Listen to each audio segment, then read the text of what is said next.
Nikau Grove is about working with what was here and extending it into the garden, giving it a Kiwi feel rather than the normal English style.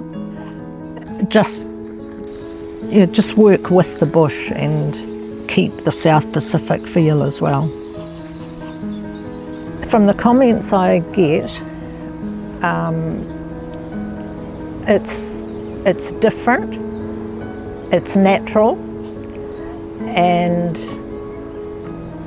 just the peacefulness that comes from the natural environment, I think.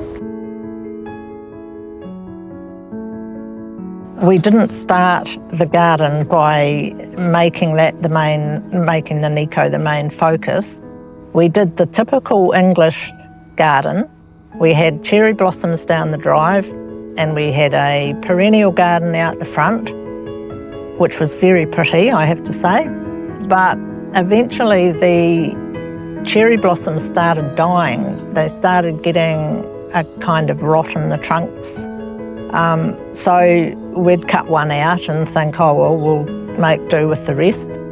But eventually they all started going the same way. Once the Nikau palms became obvious, because they were only little seedlings when we came, which was 46 years ago, once they started getting a bit higher, I looked across the lawn one day and thought, there's a theme happening here. Yeah. So that made me decide to aim for a Kiwi South Pacific feel.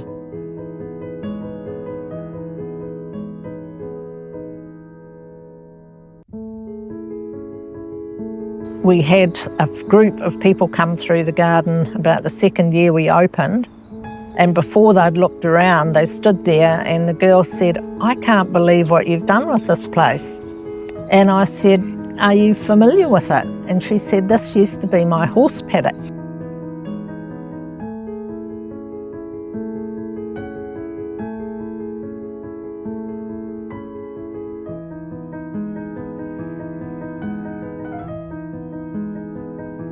"46 years ago, and we've never told anybody this before, because we thought people would never believe us, we had a Kiwi in the bush. We would hear it calling at night. It must have been a male because they have that higher pitched call. I kick myself now that we never went to look for it or never notified Doc or somebody like that. I don't know now how long it would have lasted, but to me it just points to the fact that these pockets of bush are valuable. If we can bring back the birds like that, it would be absolutely awesome, I think. The Waterfall bank, Ian built that himself with machinery he had from work, but that was completely bare. That bank was all grass, obviously. It was part of the original horse paddock. And our girls had it for pet lambs. We had, the three of them had their pet lambs. So once the last lamb, or sheep it was at the time, died, we thought, how are we going to look after this bank? And that's how the idea of planting it out and doing the waterfall came into vogue.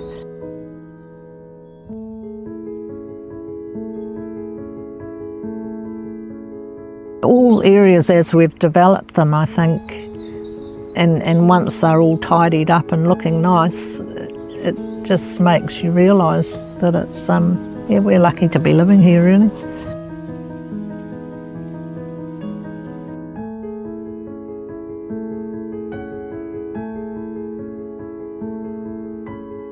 When visitors come, I like to see them walk away with a smile on their face. And a lot do. I love watching them, and they come in and quite often they look a bit grumpy, perhaps because they wonder what they're coming to walking down the steep drive.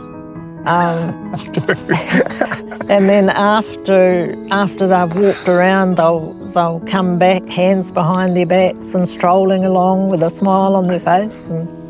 And yeah, they just say they're blown away and thanks for opening. And yeah, it's just, I get a lot of pleasure out of that.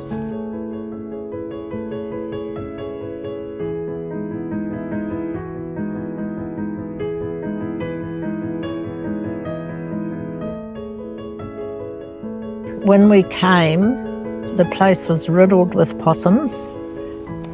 We'd come home at night and there'd be 5 or 6 of them sitting on the drive as we drove in. So we were setting possum traps earlier on, and it's really good now because the council are doing the same through this patch of bush, and I presume all of New Plymouth.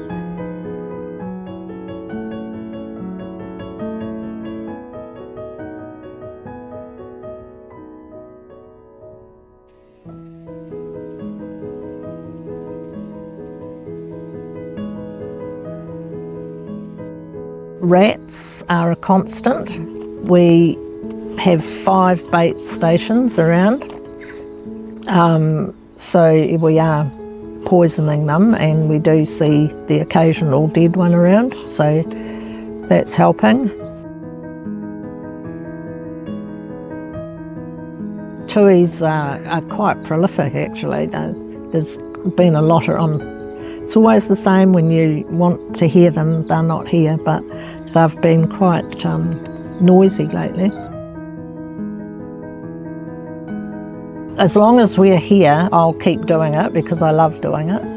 Opening for public occasions is a lot of work, and I think that's our main pressure really. So you're saying get in while you can? Yes, start when you're young. True. My takeaway from Nikau Grove is that remarkable artistry doesn't need a heavy hand. This garden leans into the native ecosystem and lets it lead, turning its rhythms into mesmerising landscapes. Instead of battling the elements to force a vision, it shows what's possible when you work with them. The New Zealand bush becomes your teammate. It's fully intentional and designed, yet as you walk the paths, the design dissolves into a feeling of belonging to the landscape. You can visit Nikau Grove during the Centuria Taranaki Garden Festival from Friday the 31st of October to Sunday the 9th of November this year, and it's a must-see. Nikau Grove proves you don't need force to make beauty.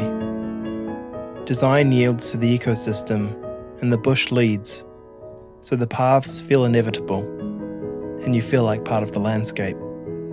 If you enjoyed this, then look at my video with award-winning author Janet Hunt here. There's a twist that none of us saw coming. If this garden spoke to you, like and subscribe for more Taranaki stories. See ya!